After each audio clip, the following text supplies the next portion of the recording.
Bonjour et bienvenue chez Peps. Si avec un milieu humain négligent ou carencé, le bébé est livré à lui-même et ne parvient pas à faire les liens entre ses besoins, ce ressenti et la signification par les milieux, un milieu humain surprotecteur ne permet que difficilement au bébé de vivre des expériences sensorimotrices variées qui sont des matériaux fondamentaux pour son développement. Le bébé est alors privé ou freiné dans ses expériences, non par carence, mais souvent par peur du côté des parents. D'un point de vue émotionnel, les bébés surprotégés ne peuvent comprendre autre chose que le fait que le monde est dangereux et qu'il ne faut pas se lancer, qu'il ne faut pas trop se détacher de l'adulte. Un milieu humain qui s'ajuste, ni trop, ni pas assez, offre au bébé des situations qui lui permettront de mettre en action ses propres habiletés et ses propres stratégies pour comprendre son corps et le monde qui l'entoure. Ce sont des moyens pour se construire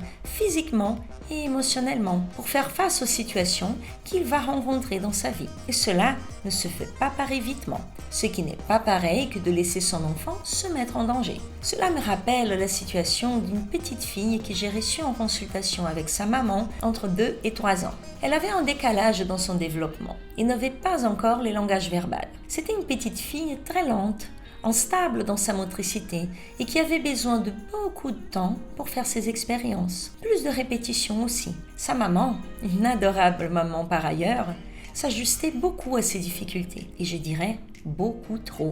Elle avait peur pour sa petite qui était, du point de vue de son équipement biologique organique, moins armée que les enfants qui allaient bien.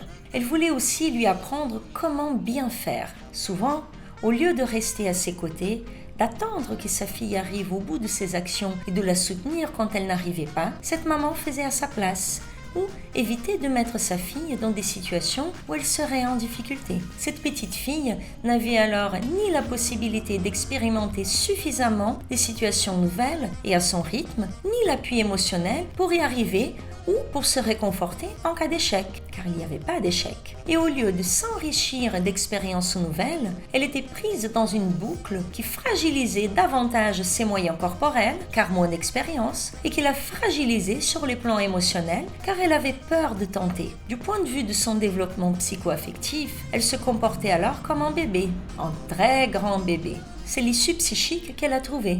Et en même temps, elle grandissait et les exigences du monde extérieur poussaient les parents à vouloir qu'elle aille encore plus vite. C'est normal de vouloir protéger son bébé, mais la surprotection fonctionne moyennement et seulement le temps où l'enfant reste dans le petit cocon familial. Cela ne rend aucun service à l'enfant car lorsqu'il se retrouvera après entouré d'autres adultes, d'autres enfants et sans l'armature maman ou papa pour le protéger, il aura des difficultés sur le plan développemental ou émotionnel pour faire face aux situations. On retrouvera des enfants tyranniques ou au contraire fragiles et craintifs. Dans les deux cas, ce sont des expressions d'une très grande insécurité du fait de la suradaptation du milieu et de ne pas avoir fait des expériences par eux-mêmes. Cette situation est très courante chez des parents des bébés qui ont subi des hospitalisations suite à une prématurité, un problème organique ou des bébés ayant des difficultés développementales.